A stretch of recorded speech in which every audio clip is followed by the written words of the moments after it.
Buenas gente, aquí estamos de nuevo en la pastilla naranja. Vamos a seguir con The Bullish Case for Bitcoin. Espero que esta sea la última parte. Y quería comentar con respecto al vídeo anterior que hablábamos de lo difícil que era prohibir Bitcoin y cómo en China aún así la gente sigue utilizándolo.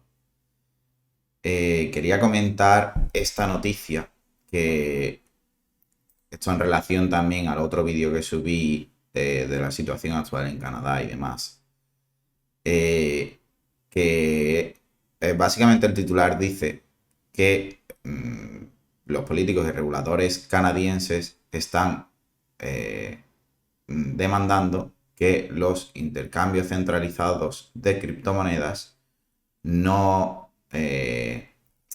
no digan a la gente que utilicen non-custodial wallets. Estos son las carteras frías, que son básicamente la única manera, o bueno, también hay otras carteras que son en software, que no es un dispositivo pequeñito, sino que es un software, donde ahí es donde realmente tú eres dueño de tu moneda, ya sea Bitcoin o cualquier tipo de criptomoneda. Porque tú tienes las claves, la clave privada para hacer transacciones. Cuando alguien compra Bitcoin en un intercambio, ya sea Binance, ya sea Coinbase, realmente tú no eres dueño de esas monedas hasta que no las sacas del intercambio. Porque ahí es el intercambio el que sigue teniendo la custodia de esas monedas, ¿vale? ¿Y qué pasa? Que debido a que en Canadá bloquearan las cuentas de los manifestantes, las cuentas bancarias, salió el CEO de Coinbase diciendo que debido a esto, que toda la gente que tenía o que tiene criptomonedas en los intercambios centralizados como Coinbase, que las saquen y que las metan en sus carteras propias donde ellos tengan control y tengan la custodia de sus propias monedas.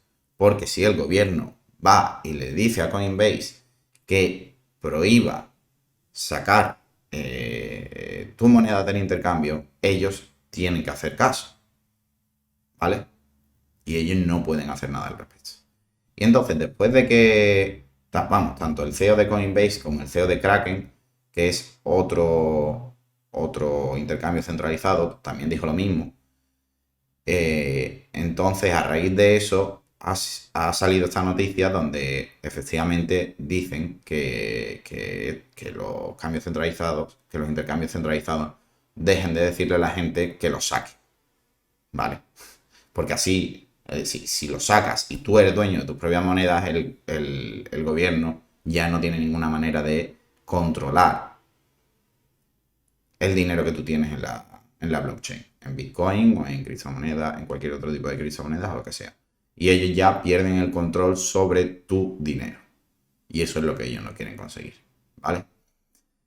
Y también respecto a lo que hablaba de China y de lo difícil que es prohibir el uso de Bitcoin, otro caso muy relevante es el de Nigeria. Nigeria ha prohibido completamente el uso de Bitcoin, por supuesto el minado de Bitcoin, transacciones en Bitcoin o en cualquier tipo de criptomoneda, ¿vale? Y Nigeria tiene una hiperinflación bastante importante y los ciudadanos, si utilizan la moneda de su país, pues pierden constantemente poder adquisitivo. Entonces la gente utiliza Bitcoin. Y aún así, a pesar de haber prohibido Bitcoin, Nigeria es uno de los países donde existe mayor adopción de Bitcoin. ¿Vale? Entonces esto es otro ejemplo de que por mucho que los gobiernos se pongan en contra de Bitcoin, es imposible prohibir su uso. ¿De acuerdo? Bueno, pues vamos a seguir con la siguiente parte. para que veáis, porque aquí también hay, en Bitcoin, en las criptomonedas, se habla mucho de eso, de la volatilidad y de cómo existen los crash, donde el precio de Bitcoin puede perder un 80 o 90% de su valor. Y es por estos motivos por los que digo que eh, la gente que hace trading eh, o que se mete a comprar criptomonedas sin tener mucha idea, creyéndose que va a ganar dinero, se pueden llevar un susto importante, ¿vale?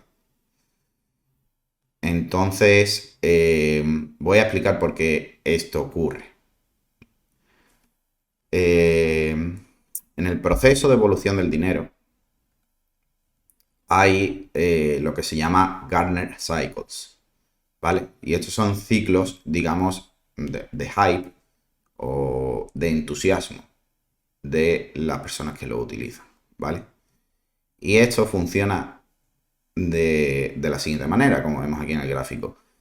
Primero, la gente empieza, o sea, reconoce que esa tecnología es de mucha relevancia y eso empieza a generar mayor adopción y mayor adopción y mayor adopción y la gente compra, en el caso de Bitcoin o en el caso de cualquier criptomoneda, compra mucho de ello, ¿no? Y el precio sigue subiendo y eso genera o sea, una retroalimentación con la gente de su círculo y esa gente pues también se va metiendo. Y eso seguramente que para la gente que, que hayáis empezado en el tema de las criptomonedas y tal, os haya pasado que a medida que vosotros habéis empezado, pues conocidos, amigos o lo que sea, al escucharos a vosotros, también se hayan ido metiendo, ¿vale? Y entonces el ratio de adopción sube mucho y por lo tanto el precio sube mucho, sube muy rápido, ¿vale? ¿Qué pasa? Que el precio sube excesivamente porque hay demasiado entusiasmo en el mercado, ¿vale? Entonces, luego hay la caída de los crashes que nosotros estábamos hablando del 80 o 90%. ¿Por qué? Porque hay que compensar de alguna manera esa excesiva adopción para el estadio en el que se encuentra ese sistema monetario y aparte porque como en cualquier sistema monetario hay gente que lo utiliza, sobre todo en fases como esta, ¿no? En fases como Bitcoin, que lo utiliza para generar dinero en el sistema monetario actual que están usando, en el caso de ahora, en el euro, en el dólar. Entonces, cuando alcanzan un nivel muy alto, empiezan a vender y en el momento que el precio baja, la gente que está metida aquí sin tener mucha idea de cómo funcionan estos ciclos y de cómo funciona la evolución del dinero, las fases de adopción y sobre todo los fundamentos de la tecnología, en este caso de Bitcoin, empieza a tener miedo, empieza a vender y entonces cuando se forma esta cascada de ventas y se pierde pues el 80-90% de valor. ¿Qué pasa? Que después, o sea, no baja tanto como al principio y luego rebota, pero rebota mucho menos. Y entonces durante cierto tiempo se queda en una meseta de su valor, ¿vale? Y es donde ahí es lo que se le llamaría el precio justo o el precio razonable, pero en el momento en el que estás en la fase de adopción para ese sistema monetario, en este caso Bitcoin, ¿vale? Si nos vamos aquí, este es el gráfico de la evolución del precio de Bitcoin desde sus inicios, desde que se empezó a comercializar, ¿vale? Y aquí veis que hemos tenido 1, 2, 3 y estamos en el cuarto Gartner Cycle, ¿vale? Depende el análisis que haga cada persona, pues definirá estos ciclos de una manera o de otra, unos más largos, otros más cortos. Hay gente que dice que hay ciclos de 4 años, hay gente que los evalúa pues por las fases de adopción según si son early adopters o early majority o laggers, todas estas fases de adopción, ¿vale? Pero como veis aquí, básicamente esto sería el hype cycle o la fase de entusiasmo, luego la caída del 80-90%, que si lo veis aquí se mide de esta manera, 94% de caída, ¿vale?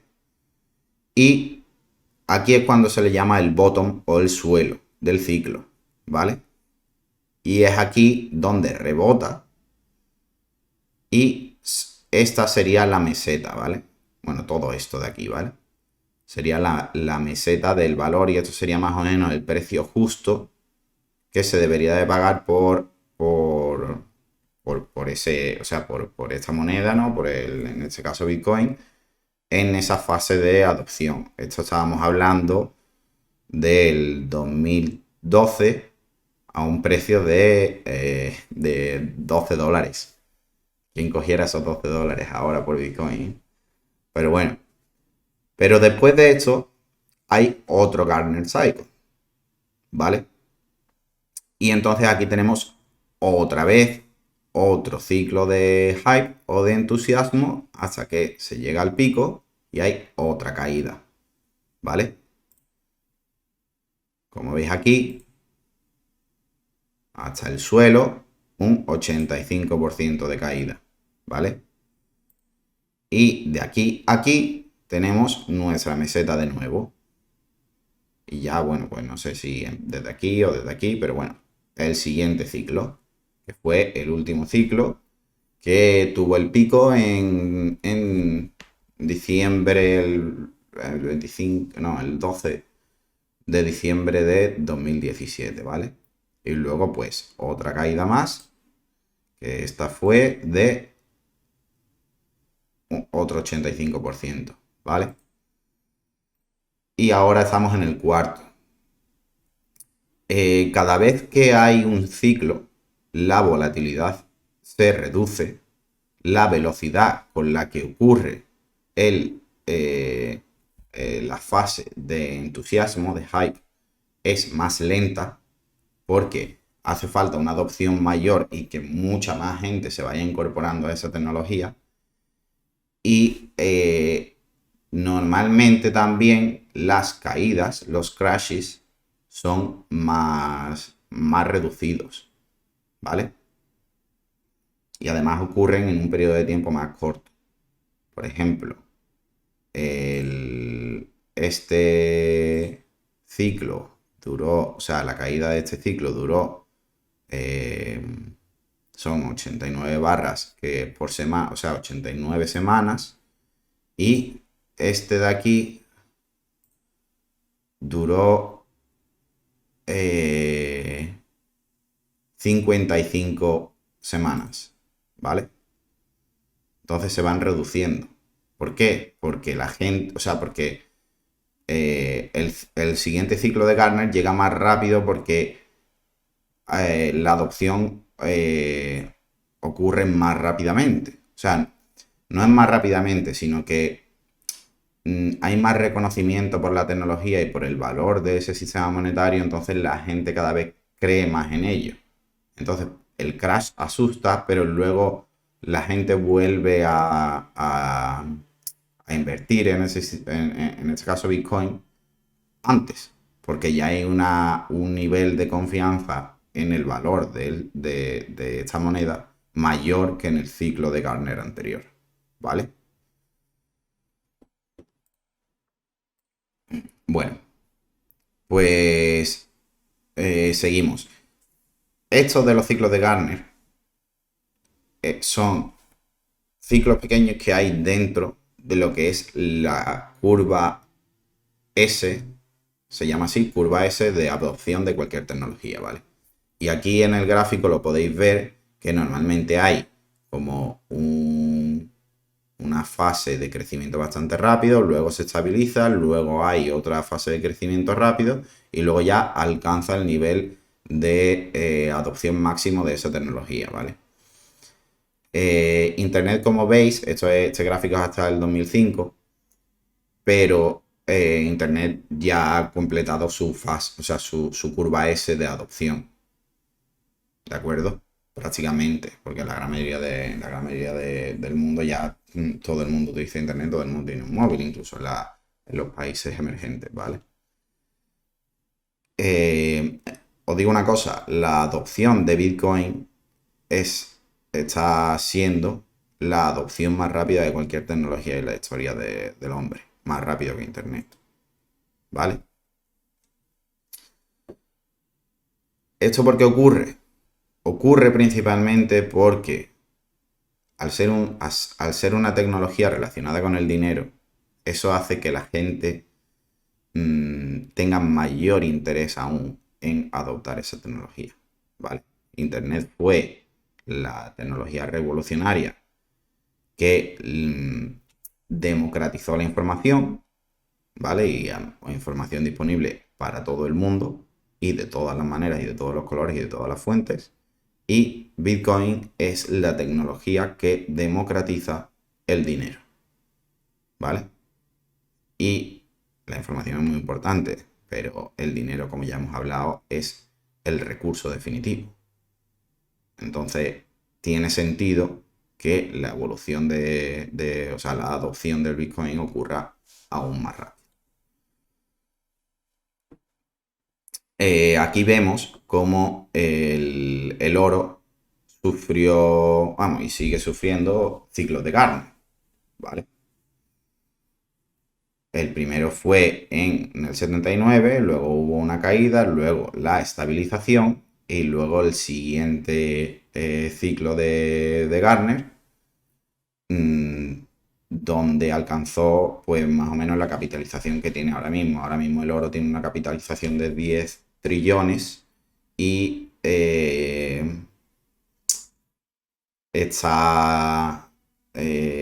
tuvo una caída, tuvo un crash, creo que fue el año pasado, no el anterior, el 2020. No fue muy excesivo. Y ahora mismo está en la fase de estabilización y se espera que haya algún tipo de ciclo de Gartner, no se sabe en qué dimensiones, en los próximos años, ¿vale? En el oro. Bueno, él aquí hace su propio análisis de los ciclos de Gartner de Bitcoin. Lo que pasa es que en el año que él hizo este análisis, en el 2018, pues su análisis era un poco distinto a lo que yo os he explicado ahora mismo, ¿no? Ahora mismo, al tener más datos, pues se ve un poquito más claro. Entonces él pone otras fechas distintas. Y esta es la curva S de la que os hablaba antes.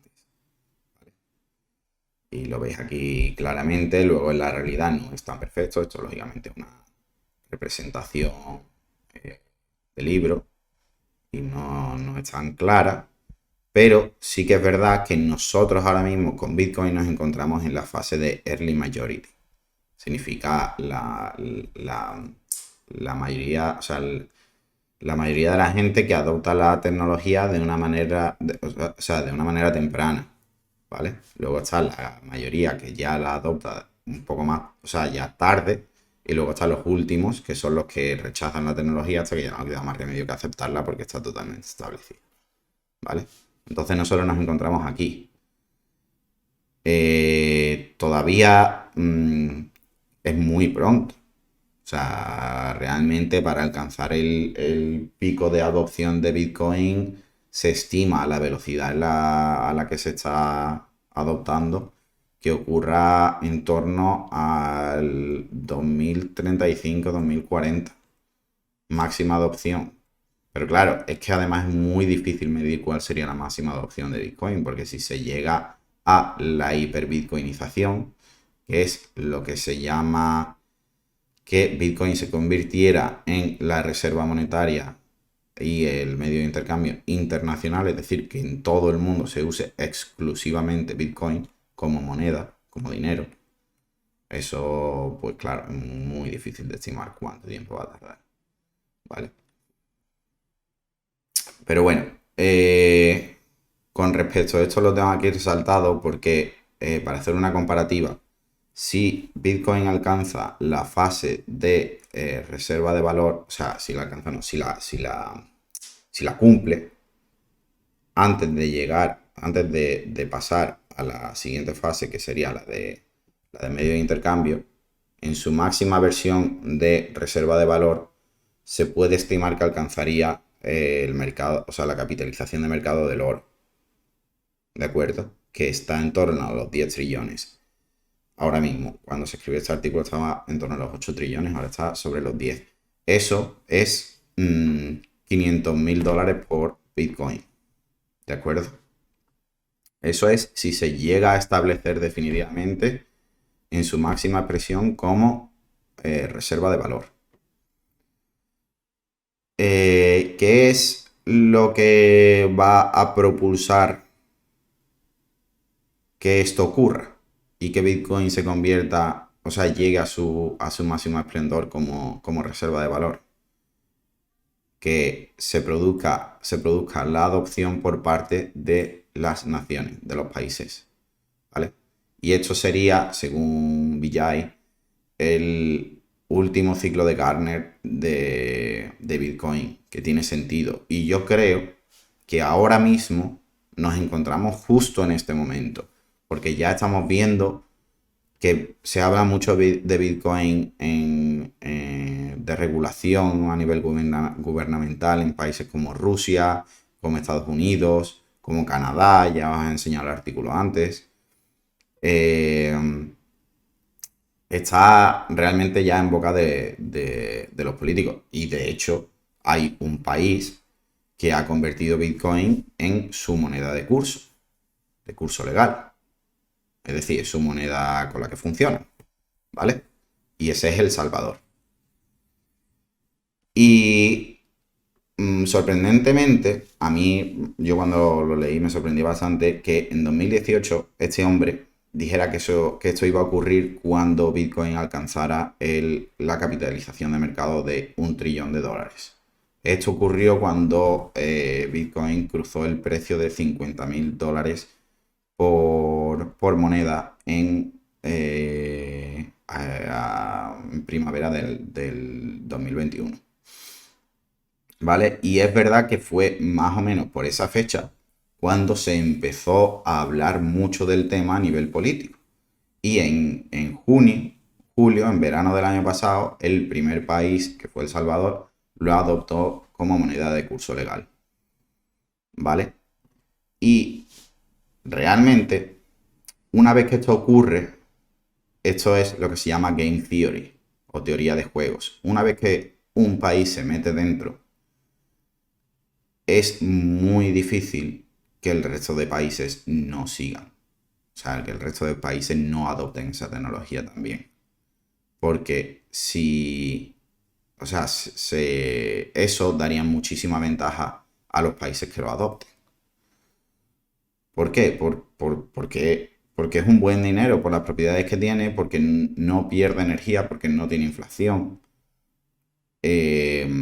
Entonces, además permite a ese país que adopta, por ejemplo, en el caso de El Salvador, permite no depender del dólar americano y puede hacer todas sus gestiones con un sistema monetario alternativo, en este caso Bitcoin.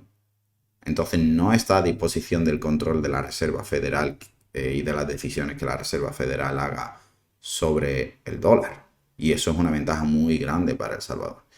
¿Qué pasa? Que países como Rusia, que ahora mismo lo estamos viendo, para Rusia eso sería una ventaja tremenda, ahora mismo también, porque Rusia siempre ha sufrido mucho las medidas que ha ido tomando la Reserva Federal de Estados Unidos con el dólar, porque el dólar, no sé si lo sabéis, pero no sé si lo comenté en el primer vídeo, es, eh, es la reserva internacional, ¿no? Todas las monedas fiat que no son dólares tienen que, o están, eh, se usa como reserva por detrás el dólar, ¿vale?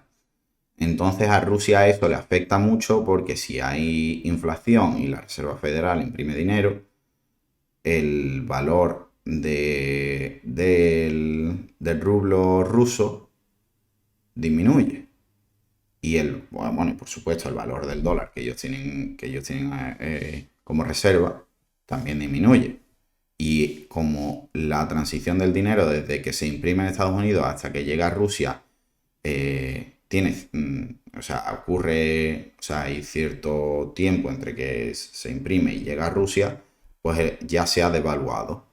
Entonces ellos le pueden sacar menos partido a los dólares y por tanto se deprecia el rublo ruso.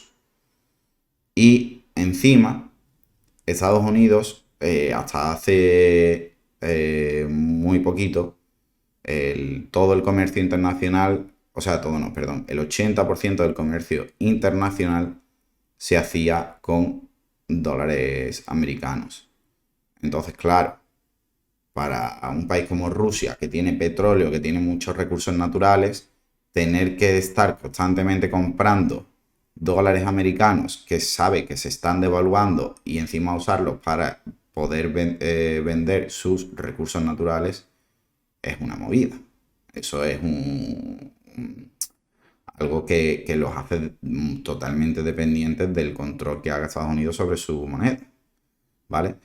Y de hecho, cuando se quitó la reserva de oro que tenía el dólar americano, Rusia, China y Estados Unidos tuvieron una serie de conversaciones porque ellos querían que se estableciera para el comercio internacional una moneda neutra, que no hubiera nadie que pudiera controlar la oferta, si se imprime, si no se imprime, los intereses que se pagan por préstamos, ¿vale? Y Estados Unidos impuso el dólar porque principalmente, bueno, por la Segunda Guerra Mundial y luego porque establecieron el sistema del petrodólar. Que eso fue porque fueron Arabia Saudí, Estados Unidos, y dijeron que todo el petróleo que saliera de Arabia Saudí, que en ese momento era el máximo exportador de petróleo en todo el mundo cuando fue la explosión del uso de combustibles fósiles, tenía que hacerse en dólares americanos, a cambio de que Estados Unidos le diera protección militar. Entonces Arabia Saudí aceptó y a raíz de ahí se estableció que el dólar, o sea, que todo el comercio que se hiciera de petróleo tenía que ser en dólares. ¿Vale? Entonces cualquier nación que quisiera comprar petróleo tenía que cambiar su moneda a dólares americanos y luego comprar el petróleo. Entonces eso fortaleció al dólar muchísimo y entonces realmente impidió que se estableciera un sistema monetario neutro para el comercio internacional. Y entonces por eso digo que a un país como Rusia, que realmente ellos siempre han querido una moneda neutra para poder hacer el comercio de sus recursos naturales, que tienen muchísimos, sin ningún tipo de desventaja, les vendría genial. Y entonces lo estamos viendo, o sea, por lo que contaba esto es porque estamos viendo cómo muchos países están empezando a cuestionarse empezar a comprar Bitcoin y establecerla como reserva monetaria de su país. No va a ser el 100% de la reserva, pero empezar a incorporarla. Si esto ocurre, ya se forma la bola de nieve, porque ya todos, incluso Estados Unidos, tendrá que empezar a comprar Bitcoin y almacenarlo como reserva, porque no puede correr el riesgo de que se establezca Bitcoin como sistema monetario internacional y ellos no tengan ninguno, no tengan nada. Entonces, es un riesgo enorme que directamente los haría muy, muy, muy, muy pobres, bueno, a cualquier país que no la adopte, y por tanto, una vez que se empieza, ya todos están obligados a comprar parte de la oferta de Bitcoin y tenerlos en sus reservas nacionales. ¿Vale? Y esto es ya la última fase de la adopción. Una vez que eso ocurra, ya Bitcoin estará totalmente aceptado como reserva de valor y será cuando, y la gente tendrá muchísima confianza en, en Bitcoin como dinero, y entonces será cuando ya se habilite el salto a medio de intercambio. ¿De acuerdo? Y lo que os hablaba antes, aquí hay una frase que es bastante significativa. Entonces, lo que dice es, respecto a lo que os hablabas antes, de la necesidad de las naciones de adoptar Bitcoin como alguna empieza a hacerlo. Dice, el mayor peligro, que es muy serio para los gobiernos y los bancos centrales, es que Bitcoin no se vaya al traste. O sea, que no deje de funcionar. Es decir, que siga funcionando y que de verdad se cumplan las expectativas de las que yo hablo, de que se convierta en un sistema monetario y que la gente confíe en ello. Si eso ocurre, es cuando entonces Bitcoin va a ser una alternativa al dólar. Y entonces eso va a ser una tremenda amenaza hacia el monopolio del dinero de los bancos centrales. ¿Vale? Y eso es lo que más teme, sobre todo, Estados Unidos, por lo que comentaba antes. ¿Vale?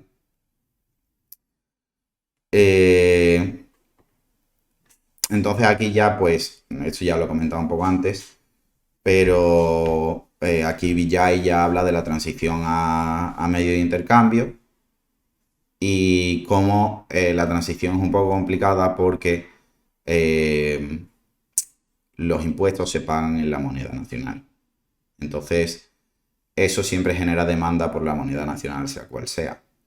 Y Bitcoin, si tú, en la gran mayoría de países ahora mismo, si tú tienes algún tipo de beneficio económico por compra y venta de Bitcoin, tienes que pagar impuestos en la moneda nacional. Entonces eso lucha un poco por la demanda o sea, reduce un poco la demanda de Bitcoin porque al final tienes que vender esa moneda para poder pagar esos impuestos. ¿Vale? Pero realmente lo que va a hacer el paso más importante y el evento que realmente va a hacer que Bitcoin se convierta en un medio de intercambio es la hiperinflación. Ya lo comentaba en el vídeo anterior y estamos viendo como la inflación ahora mismo, os recuerdo, este artículo está escrito en 2018, en 2018 todavía no había ocurrido el COVID, todavía no era la inflación esa palabra que ahora escuchamos en todos lados, ¿vale? Y él ya estaba hablando de esto. Y esto está ocurriendo. Como mostraba en el primer vídeo, esto es una cosa que ocurre con las monedas fiat desde que se empezaron a usar. Pero la hiperinflación es cuando ya la inflación se descontrola, cuando se alcanzan ciertos niveles de inflación, ya empieza la espiral de inflación y ya cada vez va a más y es muy, muy, muy, muy difícil controlarla. ¿Vale? Y eso ha pasado en Zimbabue, está pasando en Argentina ahora mismo, en Líbano, en Turquía. La lira turca está por los suelos y tiene una hiperinflación tremenda. En Venezuela. Es decir, está pasando en muchos sitios. Normalmente empieza a ocurrir en las monedas y en los países que no tienen mucha fortaleza a nivel internacional, ¿vale? Y entonces realmente a la última, la que le va a pasar es al euro o al dólar, que son las monedas más fuertes a nivel mundial. Pero ya estamos viendo cómo la inflación se está convirtiendo en un problema muy grande.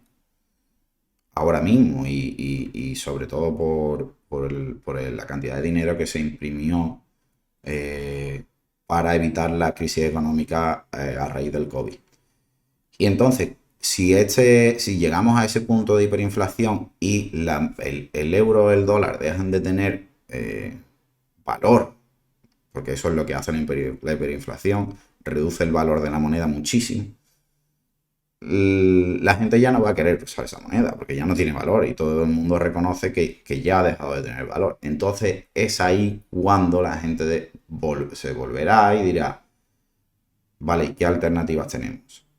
Y entonces verán a Bitcoin como una alternativa buenísima por las propiedades que ya comentábamos en la primera parte del artículo y encima porque ya se ha establecido como una reserva de valor y entonces la gente ya lo reconoce como algo que tiene valor. ¿De acuerdo? Y entonces una vez que eso ocurra y que se alcance la fase de medio de intercambio de Bitcoin es cuando se alcanza lo que se define los que los primeros cyberpunks, como hablábamos, que empezaron a creer en Bitcoin, lo definían como la hiperbitcoinización. Es decir, que Bitcoin se convierta en el sistema monetario internacional y todo el mundo lo use. ¿De acuerdo?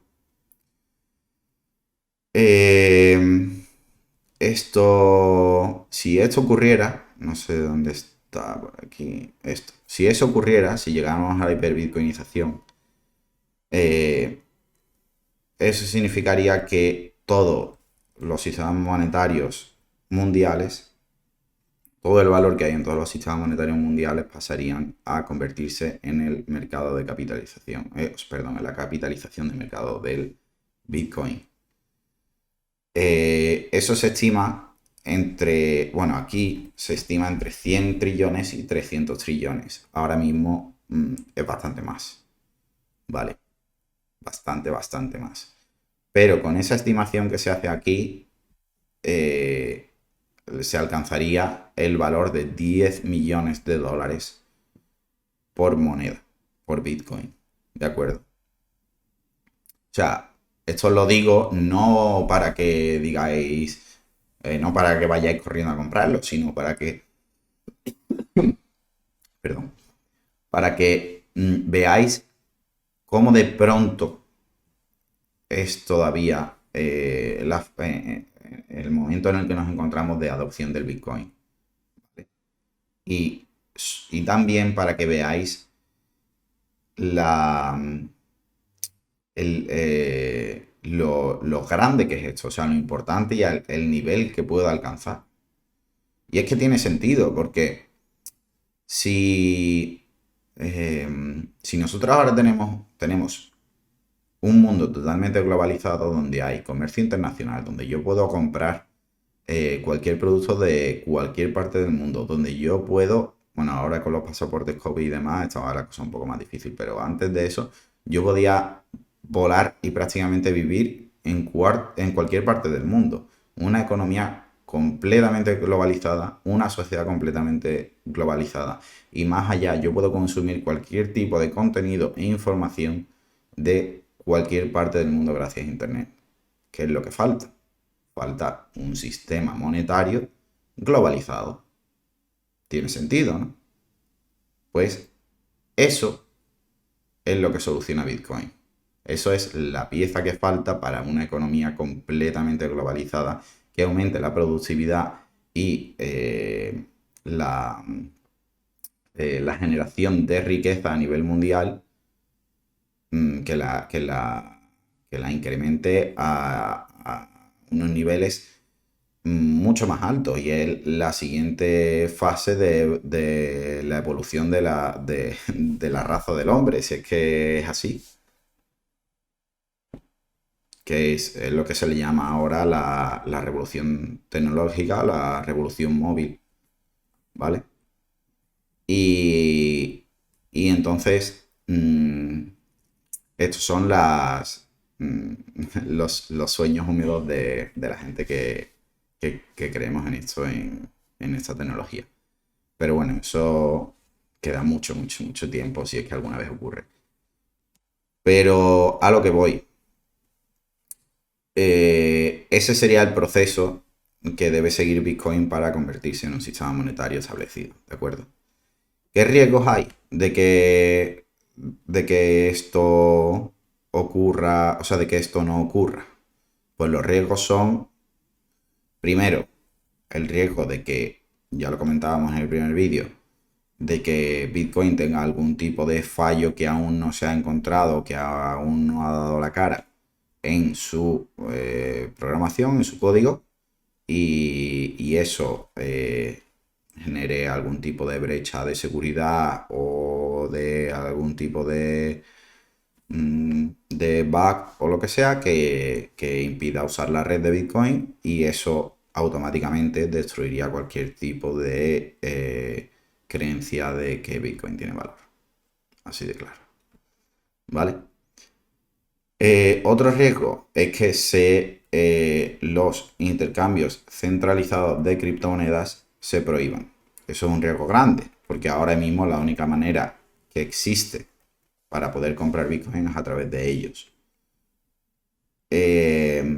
Pero este riesgo cada vez se está reduciendo más porque el resto de criptomonedas que no son Bitcoin, gracias al dinero programable, que ya veremos, y sistemas como el de Ethereum, están facilitando la creación de intercambios descentralizados. Es decir, que no hay ninguna institución que controle esos intercambios de tal manera que, por mucho que el gobierno los prohíba, se podrían seguir comprando, ¿no?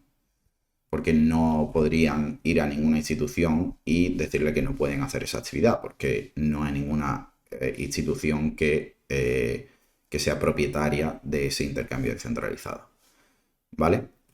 Aún así, esto no es un riesgo tan grande, porque incluso si eso ocurriera, Bitcoin ya ha generado y seguiría generando hasta los 21 millones, y una vez que estén los 21 millones la gente aún así podría intercambiar el Bitcoin y hacer pagos y cobros a través de la red de Bitcoin entre una persona y otra, sin que haya ningún tipo eh, de intercambio directo de monedas.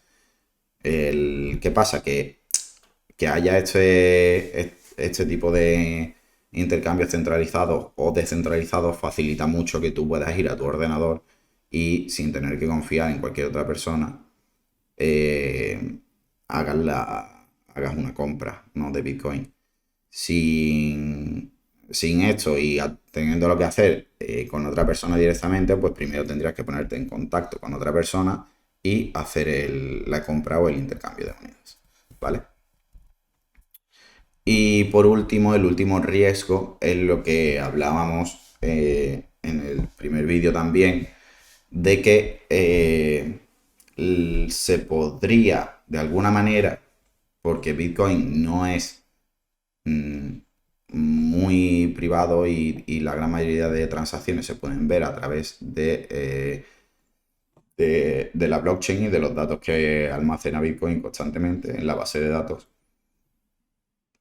Se podría establecer monedas legítimas y monedas ilegítimas en función de para qué actividades se hubieran usado esas monedas, si esas monedas se han usado para actividades ilegales, o también porque se hayan producido con, por ejemplo, combustibles fósiles en lugar de energías renovables, cosas de ese estilo. Pero es verdad que a finales del año pasado hubo una actualización en Bitcoin que se llama Taproot, que lo que hizo fue mejorar bastante la privacidad de las transacciones de Bitcoin, de tal manera que ahora es mucho más difícil poder traquear las transacciones y ver para qué se han usado y cuál ha sido su fuente de energía para minarse. ¿De acuerdo? Así que este riesgo también es bastante reducido. El principal riesgo que yo veo es la reacción que tengan los gobiernos y, y que no que lo prohíban, porque como ya hemos hablado es imposible, pero sí que pongan todas las barreras que puedan para evitar que la gente los utilice. Y sí decir, eh, proponer una alternativa que esté, propuesta por los gobiernos en sí mismos. Entonces eso ya dependerá, que eso es lo que hablamos en el segundo vídeo, las CBDCs o las monedas digitales de los bancos centrales, ¿vale? Y parece que ese es el mayor riesgo y que es por ahí por donde van los tiros. Porque ya habló, ya habló no sé quién era creo que era no sé si el ministro de Finanzas o no me acuerdo exactamente ahora quién era, pero de Reino Unido, que ya estaban planteándose y estudiándolo, y en Estados Unidos también estaban estudiando el tema de eso. Pero ya os digo, eso sería ya abrir la puerta al totalitarismo en el mundo occidental. Así os lo digo. Eso sería coartar la libertad individual al máximo. Ahí ya te podrían decir, bueno, si tú no estás vacunado de COVID no puedes gastar tu dinero, por ejemplo. O si no, si tú tienes un problema de obesidad o de diabetes, tienes prohibido comprar cualquier alimento que sea alto en grasa o alto en azúcares.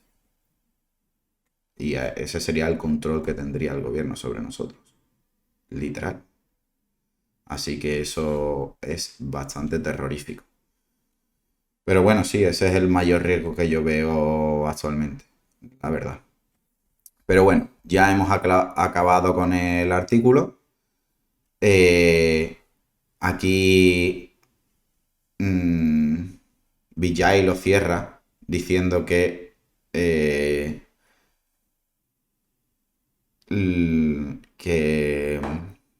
lo que comentábamos antes de que para que haya un comercio internacional sin que ningún país esté en desventaja, para eso hace falta un sistema monetario que no tenga la influencia de ningún país. ¿Vale? Y entonces él acaba diciendo que en 50 años ese sistema monetario será Bitcoin.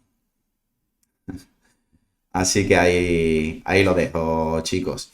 Ya hemos acabado este artículo. Ya veremos a ver qué sorpresitas os traigo en el siguiente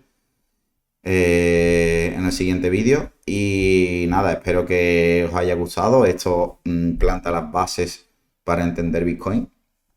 Espero que eso que os haya ayudado a entender sobre todo la importancia que tiene Bitcoin como sistema monetario.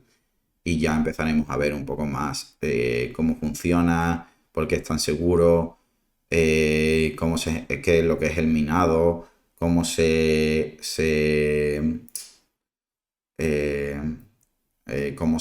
establece esos niveles de seguridad tan grandes para que no se pueda falsificar ni se pueda hackear la red.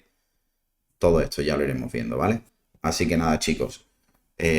Muchas gracias por estar aquí, por visitar la pastilla naranja. Y nada, ayudarme con el canal, un like, suscribiros y nos vemos pronto por aquí. Un saludo, chicos.